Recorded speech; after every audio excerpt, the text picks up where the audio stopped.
Ga Traditional Council Task Force any asori bi wakra dia boy ni den.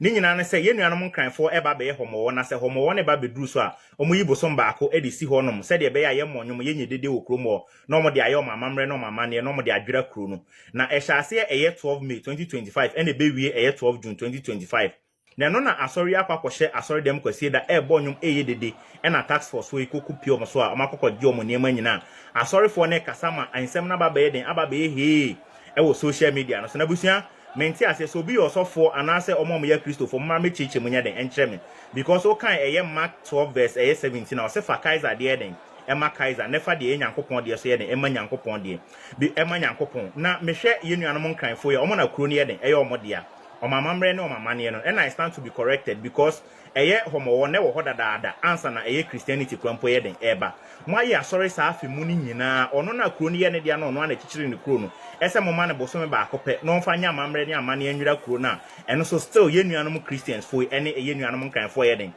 ko achesabusia enya me so me di bi ye den